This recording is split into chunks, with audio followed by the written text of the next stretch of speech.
या नुसत्या वाफवून ठेवल्या तरी चालेल, तुम्हाला पाहिजे तेव्हा तुम्ही तळून खाऊ शकता। हे 8 ते 10 दिवस या वड्या अशाच राहतात, याला काहीही होत नाही। नमस्कार मंडळी, तुम्हा सर्वांचे मनापासून खूप खूप स्वागत। आज आपण बनवणार आहोत कुरकुरीत आणि खुसखुशीत अशी कोथिंबीर वडी। ही महाराष्ट्राची डिश आहे, पश्चिम महाराष्ट्रात जास्त प्रमाणात केली जाते।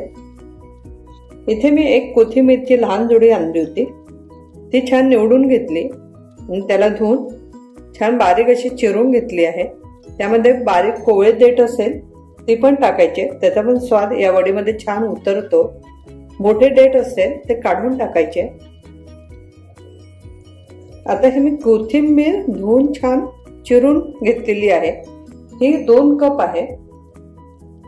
त्या प्रमाणात आपण बाकीचे साहित्य यामध्ये घालू। आता कोथिंबीर वडीसाठी आपण वाटण तयार करून घेऊ। त्यासाठी मी इथे 3 ते 4 हिरव्या मिरच्या घेतलेल्या आहे, 7 ते 8 पाकळ्या लसूण घेतला आहे आणि अर्धा इंच आल्याचा तुकडा यामध्ये घातलेला आहे। आता हे आपण मिक्सर मध्ये मी फिरवून घेते। आता या कोथिंबीर मध्ये 1 कप बेसन घालून घेऊया, चण्याच्या डाळीचे पीठ, अर्धा कप तांदळाचं पीठ घालूया। या तांदळाच्या पिठामुळे ही वडी खूप खुसखुशीत होते। आणि वाटण करून घेतलंय हिरवी मिरची आणि लसूण, आलं, याचं आपण हे वाटण घालूया।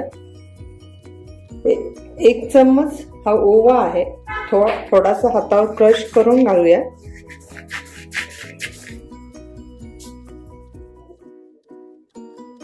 यामध्ये अर्धा चमचा जिरं घालणार आहे, पाव चम्मच हळद आणि अर्धा चम्मच मी तिखट घालणार आहे। मिरची घातली आहे त्यामुळे तिखट कमी घालायचं आहे, तुम्हाला नको असेल नाही घातलं तरी चालेल। 1 चम्मच तीळ, पांढरे तीळ मी घालणार आहे आणि चवीनुसार यामध्ये मीठ घालूया। आता हे छान मिक्स करून घ्यायचं आहे। हे पीठ मिक्स करताना हाताने छान दाबून मिक्स करून घ्यायचं, त्यामुळे काय होतं, कोथिंबीर मध्ये जे मॉइश्चर असतं त्याने हे पीठ ओलसर होतं। त्यामुळे हे पीठ भिजवायला पाणी जास्त लागत नाही। इथे थोडंच मी पाणी घालणार आहे। या चमच्याने मी 3 चम्मच पाणी घेतलंय।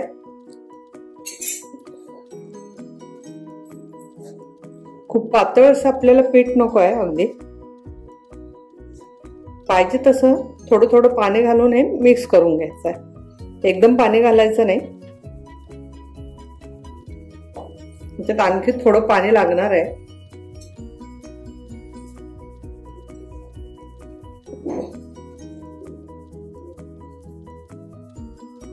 हे पीठ भिजवून झालंय। आता यामध्ये थोडं तेल घालून आपण याला मळून घेऊ।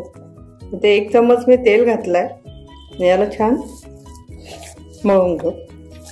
आता हे पीठ आपलं रेडी आहे कोथिंबीर वडी बनवण्यासाठी, असंच पीठ पाहिजे आहे। इथे मी या प्लेटला तेल लावून घेतलं आहे।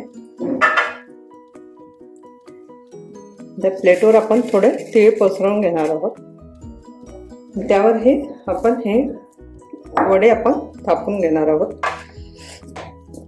तर हे वडे भिजवायला मला या चमच्याने 6 ते 7 चम्मच मी फक्त पाणी घातलंय।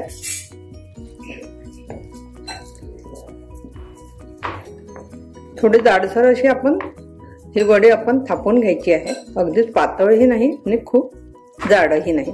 जास्त जाड झाली तर आतून ती थोडी कच्ची राहण्याची शक्यता असते। साधारण 1 इंच जाडीचं आपण थापून घ्यायची आहे। आता ही मी थापून घेतली आहे, तर याच्यावर आपण वरून परत थोडे तीळ घालूया। तीळ घातल्यानंतर परत याला थोडं प्रेस करून घ्यायचं, म्हणजे हे तीळ त्याला चिकटून बसतात आणि तळताना तेलामध्ये सुटत नाही।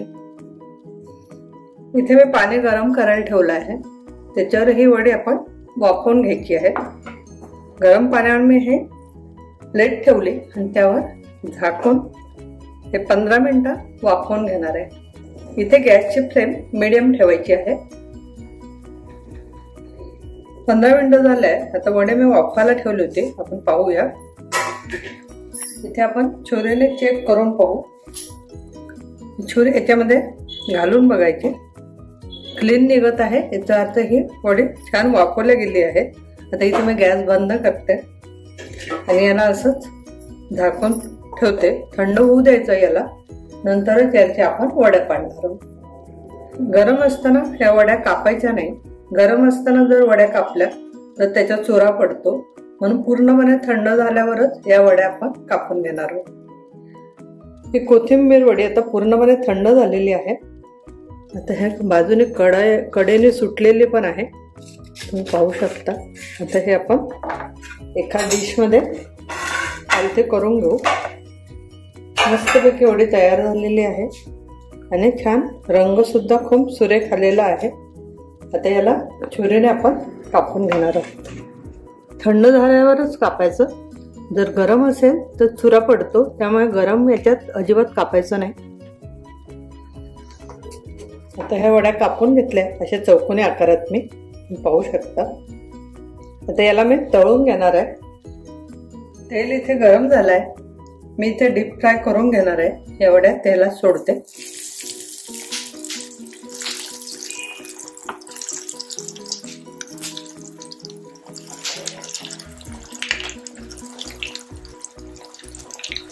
गॅसची फ्लेम लो टू मीडियम ठेवायची आहे. सोनेरी रंग येईस्तोवर आपल्याला ह्या वड्या तळून घ्यायच्या आहे. जर तळायचा नसेल तर शॅलो फ्राय सुद्धा करू शकता.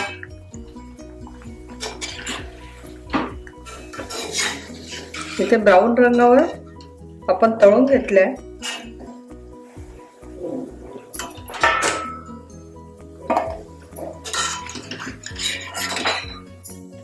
इथे मी बाकीच्या वड्या अशाच तळून घेते. या नुसत्या वाफवून ठेवल्या तरी चालेल.